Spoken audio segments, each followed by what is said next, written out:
Sobre o novo comportamento do consumidor, eu vou destacar dois itens principais. O primeiro é a transparência.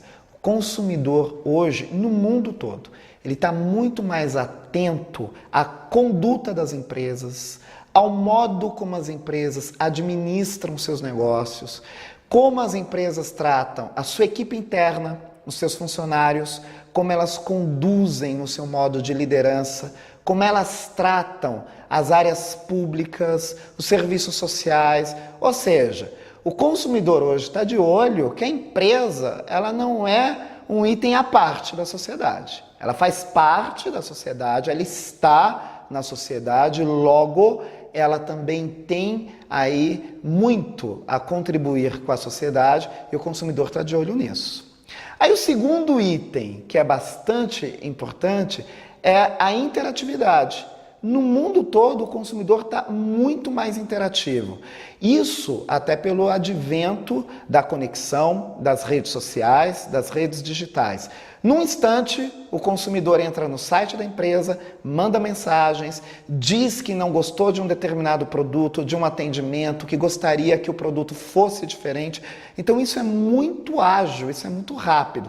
Consequentemente, o consumidor espera também essa agilidade da empresa. Então, no momento que ele acessou esses canais, que são canais tipicamente ágeis, não há mais como uma empresa enviar resposta do tipo padrão. Recebemos a sua reclamação, os seus comentários, agradecemos. Não, a empresa tem que tratar de modo personalizado, tem que dar uma resposta ágil, muito veloz e que de fato posicione a sua explicação, posicione o seu momento, a sua postura, a sua conduta para o consumidor. Então percebam que são duas características que estão interligadas, né? Um que é a transparência, então nem mais uma resposta padrão o consumidor tolera receber, e o outro que é essa interatividade. É claro que isso bastante impulsionado pela conexão, pelo momento digital que nós estamos vivendo.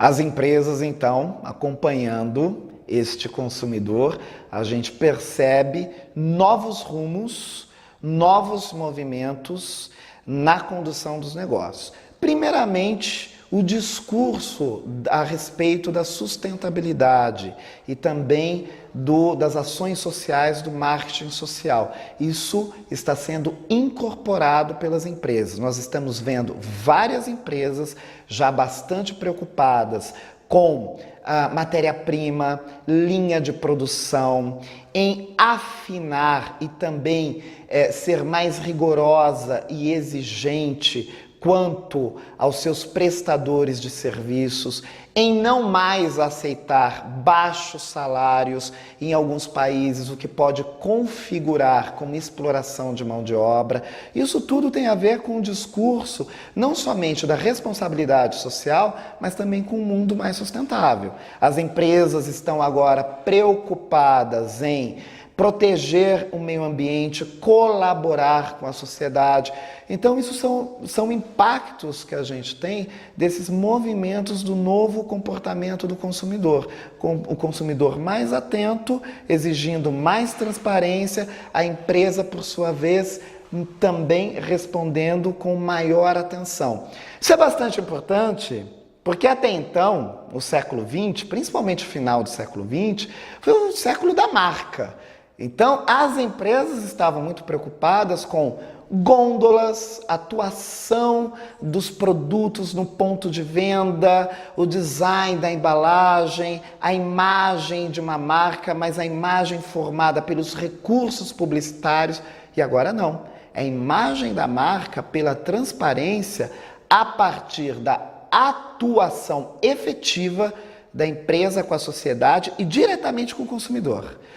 Esse é um dos impactos que eu destaco porque realmente está vindo com bastante força e está fazendo as empresas mudarem e também os líderes passarem a atentar para esse movimento.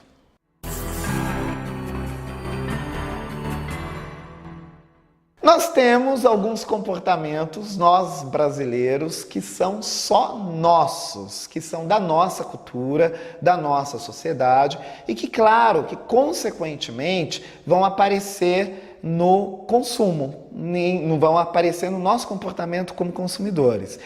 Por vezes a gente não se percebe disso, mas o olhar estrangeiro, por exemplo, como ele é novo aqui no nosso país, ele vai perceber alguns itens que inclusive são pontos fortes nossos. Vou destacar, por exemplo, no atendimento.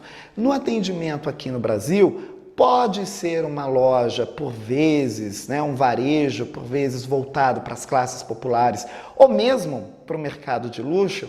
O vendedor sempre se apresenta dando o nome dele e perguntando também pelo nome do cliente. Isso é só o Brasil, né? Só nós aqui no Brasil fazemos isso. Isso não é comum no mercado europeu, no mercado norte-americano, no mercado da América do Norte. Aliás, ao contrário, principalmente os norte-americanos e canadenses, gostariam muito de ter essa habilidade de perguntar o nome do cliente e também de se apresentar, mas para eles sempre soa como artificial. Inclusive, muitas vezes nós reclamamos, às vezes algumas lojas, elas têm um padrão de atendimento que é muito artificial na tentativa de proximidade. Conosco não. É natural, porque isso é da nossa cultura. Nós também temos esse vendedor dando uma atenção muito pessoal para o cliente. Por exemplo, aqui no Brasil é muito comum que o vendedor acompanhe o cliente até o provador, aguarde, pergunte se a roupa ou a peça ficou boa, se o cliente está satisfeito. Isso também é uma característica nossa. Em outros países isso não acontece. O vendedor raramente acompanha o cliente até o provador, isso no caso de vestuário. Mas quando a gente pensa para todos os demais setores, para os outros setores, a gente percebe esse atendimento pessoal, essa simpatia natural nossa. Já no modo de pagamento, como não podia deixar de ser, nós também temos o nosso jeitinho brasileiro de tornar o mercado mais acessível, que é o pagamento em parcelas, principalmente o carnê. O pagamento parcelado em carnê só aqui no Brasil. Também tem marca registrada nossa brasileira. E, inclusive, o que é importante, muitas empresas multinacionais ou estrangeiras, quando chegam aqui no país, se preocupam em fazer um estudo do nosso comportamento sociocultural e como então elas devem se comportar para nos tratar como consumidores, respeitando as nossas características. É por isso que nós vemos muitas empresas estrangeiras que não praticam parcelamento, por exemplo, em outros países, mas que aqui acatam e, claro, para atender os brasileiros muito melhor.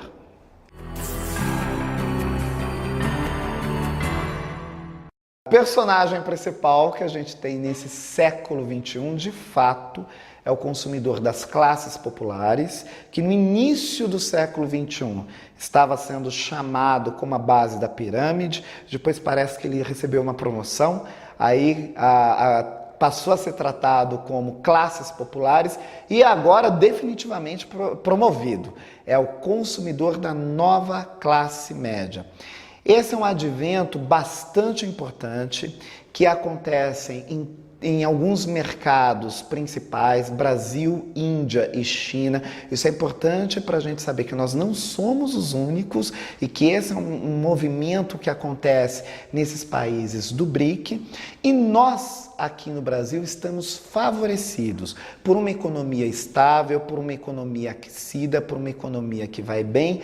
E que ótimo, aqueles que então, até o século XX, muitas vezes estavam excluídos do consumo, eles agora podem consumir, eles agora têm acesso. Agora, importante, principalmente na liderança dos negócios. Nós não podemos tratar mais esse público com aquela mentalidade de que é um público pobre, que só compra o que é básico, que só compra o que é necessário. Isso não é verdade. Eles agora já estão aderindo às compras de automóveis, motos, ou seja, eles estão já nas concessionárias, estão também nos estandes de imóveis, estão levando as guloseimas nos supermercados. Principalmente esse público é o que mais engorda hoje, né? Os fast foods, então eles são os grandes responsáveis pela alta movimentação da praça de alimentação. Nós estamos notando que no Brasil recentemente nós estamos tendo um crescimento na área de entretenimento, justamente por causa desse público.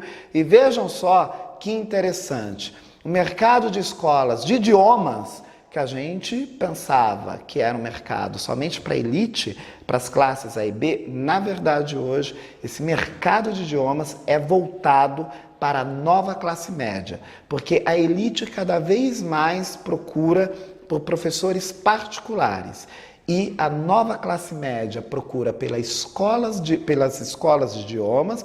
E daí também uma notícia que é bastante interessante, não somente pelas escolas de idiomas aqui no Brasil, mas fora do país.